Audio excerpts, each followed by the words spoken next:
I watched my 72-year-old neighbor Jim sprint past my window this morning. Not jog, sprint. Meanwhile, his younger brother needs a walker to get to the mailbox. Same genetics, same upbringing, 15 years apart in age. So what's the difference? 5 health markers that separate people who age like Jim from people who don't. My name is Dr. James Anderson. I've spent 28 years studying aging in clinical practice, and I've noticed something that changes everything we think we know about getting older. Age is just a number on paper. What actually matters? 5 specific markers hiding inside your body right now. Most people think aging means decline, weaker muscles, foggier thinking, slower movement. That's what we've been told. But here's what the research actually shows. Some 80-year-olds have the biological markers of 60-year-olds. And some 60-year-olds? Their bodies look 80 inside. The difference isn't luck. It's not genetics either, at least not mostly. These 5 markers determine whether you're heading toward independence or dependence. And the shocking part? You can measure all 5 of them. You can improve 4 of them starting today. Last month, a woman named Patricia came to my office. She was 68, couldn't climb stairs without stopping twice, forgot where she parked constantly. Dr. Anderson, am I losing it? Is this just what happens now? I ran her blood work, checked her vitals, tested her balance. Then I showed Patricia something that made her cry. Patricia, your biological age is 81, 13 years older than your actual age. But I also told her this. We can reverse it. Not all of it, but most of it. She didn't believe me. 6 months later, Patricia walks 5 miles daily. Her biological markers? Now matching a 64-year-old, 4 years younger than her actual age. What changed? She focused on the 5 markers I'm about to share with you. Before we dive in, I need you to understand something crucial. These aren't exotic biomarkers requiring expensive tests. These aren't things only wealthy people can access. Every single one of these markers can be tracked with basic medical tests you can request tomorrow. Some you can even assess at home right now, standing in your living room. The first marker is grip strength. I know what you're thinking. Grip strength? That's it? That determines how I age? Stay with me here because the research on this is staggering. Johns Hopkins tracked 5,000 seniors for 12 years. They measured dozens of health factors: blood pressure, cholesterol, body weight, diet, exercise habits, everything. Then they looked at which single measurement best predicted who would stay independent and who wouldn't. Grip strength won. Not by a little, by a massive margin. Here's why. Your grip strength reflects your total muscle mass. When your hands get weaker, your legs are getting weaker. Your core is getting weaker. Your whole system is declining. Muscle mass controls your metabolism, your balance, your bone density, your insulin sensitivity. Everything. A study in the British Medical Journal found that every 5-kilogram decrease in grip strength increased mortality risk by 17%. But here's the part that matters more. Every 5-kilogram increase, it decreased your risk of disability by 20%. Think about what that means. Getting stronger doesn't just help you open jars. It determines whether you'll need help getting dressed at 80. So what's the number you need? For men over 65, you want at least 27 kilograms of grip strength. For women, at least 16 kilograms. Below that, you're in the danger zone. Above that, you're buying yourself independence. You can test this yourself. Grab a bathroom scale. Squeeze it as hard as you can. That reading is your grip strength. Do it 3 times. Take the average. Write it down. That number is more important than you realize. Now here's where it gets interesting. You're probably wondering how to improve grip strength. Most people think hand exercises. Squeeze a tennis ball. Use those grip strengtheners. Wrong approach. That's like trying to fill a swimming pool with a teaspoon. Your grip strength improves when your whole body gets stronger. Full body resistance training. That's the key. When you do squats, your grip strengthens. When you do rows, your grip strengthens. When you lift anything heavy with proper form, your entire muscular system adapts, including your hands. I had a patient named George. He was 70, grip strength measured at 18 kilograms. Dangerously low for a man his age. George started doing bodyweight exercises 3 times per week. Squats, modified push-ups, assisted pull-ups. Nothing extreme. 8 weeks later, his grip measured 26 kilograms. 8 kilograms stronger. But George noticed something else too. He could stand from a chair without using his hands. He could carry groceries without stopping. He could play with his grandkids without getting winded. All from improving one marker. That's the power of understanding these 5 markers. Each one creates a cascade effect throughout your entire body. Improve one, and 3 other things get better automatically.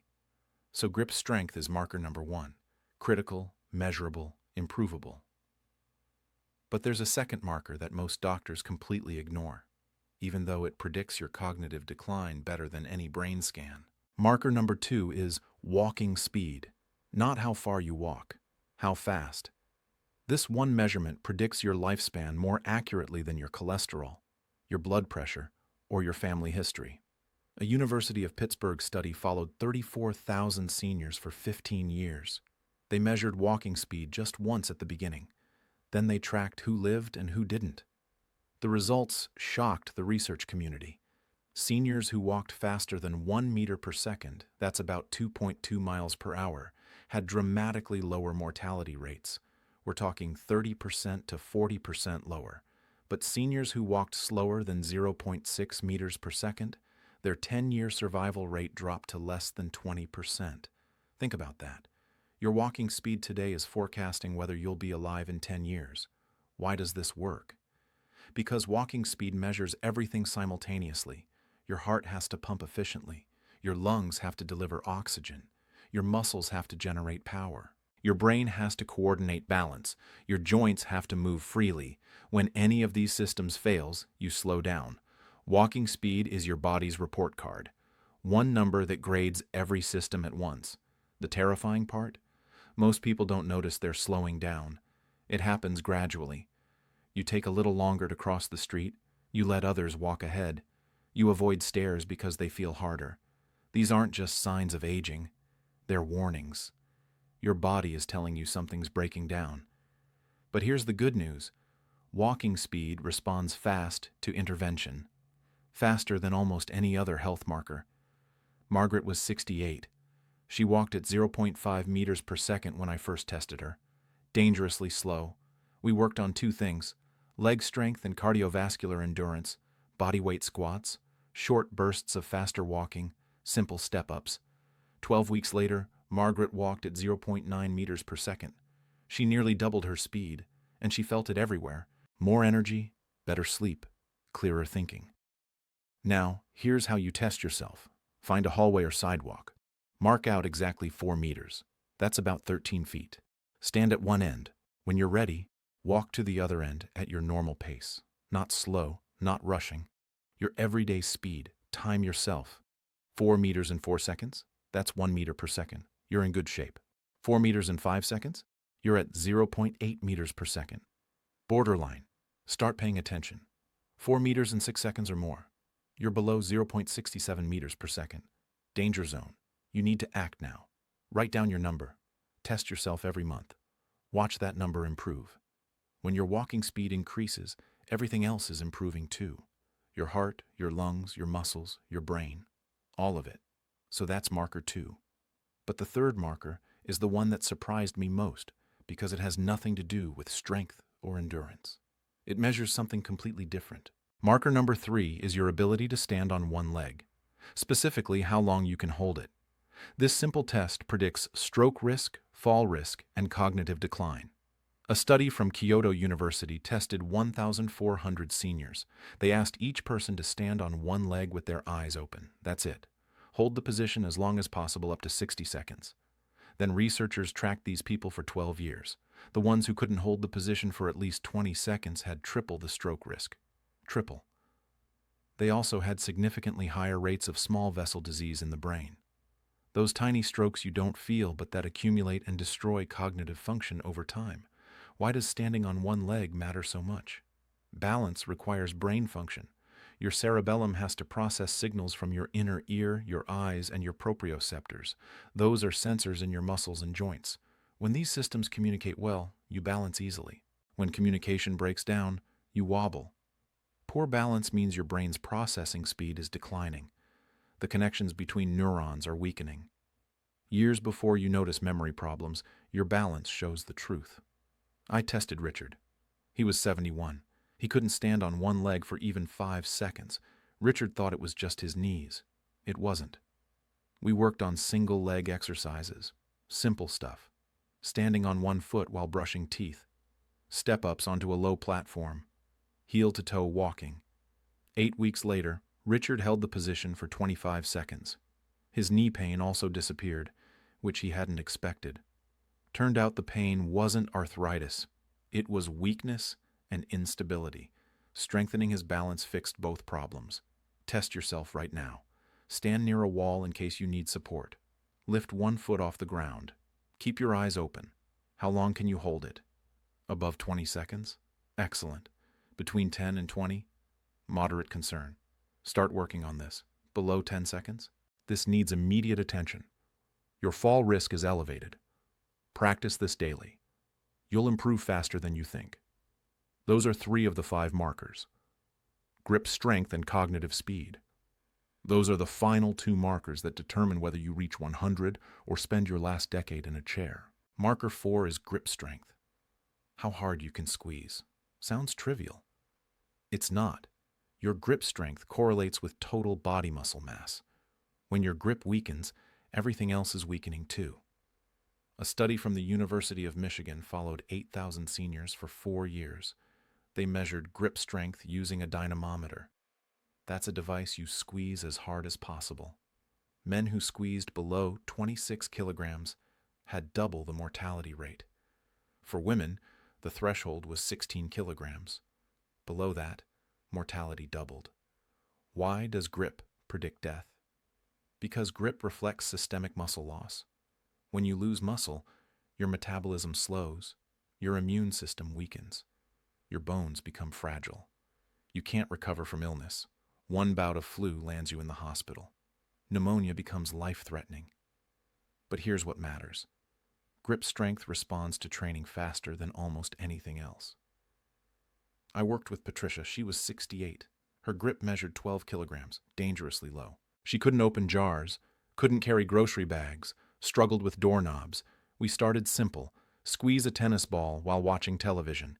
10 squeezes, 5 times daily. After 2 weeks, we added farmer's carries. She held light dumbbells and walked across her living room. Started with 5 pounds in each hand. 3 months later, Patricia's grip measured 18 kilograms. She opened her own jars, carried her own groceries. More importantly, she felt strong again. That psychological shift matters as much as the physical one. Test your grip. You don't need fancy equipment. Try this. Make a fist. Squeeze as hard as you can for 5 seconds. Does your hand shake? Do your fingers feel weak? Can you maintain pressure the entire time? If squeezing hard feels difficult, your grip needs work. Start today. Squeeze a ball. Hold heavy bags. Do dead hangs from a bar if you're able. Even 10 seconds daily makes a difference. Your grip will improve. Your whole body will follow. Marker 5 is cognitive processing speed. How fast your brain responds to information. This one surprised me because most people think memory is what matters. It's not. Processing speed determines whether you stay independent. Can you react when a car runs a red light? Can you catch yourself when you trip? Can you follow a conversation when multiple people talk? That's processing speed. Researchers in Australia tested 500 seniors. They showed images on a screen. Participants pressed a button when they saw a specific shape. Simple reaction time test. Seniors who responded in under 300 milliseconds lived significantly longer. Those taking over 500 milliseconds had triple the mortality rate over 10 years. Why? Slow processing means your brain's white matter is degrading. The insulation around neurons is breaking down. Signals travel slower. Eventually, they don't travel at all. But you can improve processing speed. How? Challenge your brain with tasks that require quick decisions. I had Margaret play a simple game on her tablet. Shapes appeared randomly. She tapped the red circles, ignored the blue squares. Sounds childish. It's not. Her reaction time improved from 520 milliseconds to 380 milliseconds in 6 weeks. Her balance improved too. Her confidence soared. She started driving again, something she'd stopped because she felt too slow.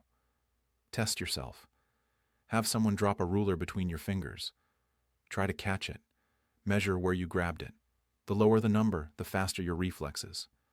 Practice this daily. Your brain will adapt. Now you have all 5 markers: walking speed, balance, grip strength, cognitive processing. Each one tells you something critical about your body's real age. Here's what to do next. Test yourself on all 5 markers this week. Write down your results. Every month, test again. Track your progress. When you see improvement, you'll know your body is getting younger, not older. These markers don't lie. Your doctor can't measure them during a routine checkup. Only you can track them. Only you can improve them. The seniors who live to 100 don't have special genes. They move daily. They challenge their balance. They maintain their strength. They keep their minds sharp. You can do exactly the same. Starting today, you have a roadmap. 5 markers. 5 areas to improve. Improve them and you won't just live longer. You'll live independently, walking on your own, thinking clearly, taking care of yourself. That's what reaching 100 really means. Not just surviving, but living fully until the very end. Jim still sprints past my window every morning. Now you know why. He's protecting these 5 markers while his brother ignored them. You have the same choice. Test yourself this week. Write down your numbers. 1 month from now, test again. Those 5 markers will tell you the truth. Whether you're getting younger or older, the answer is completely up to you.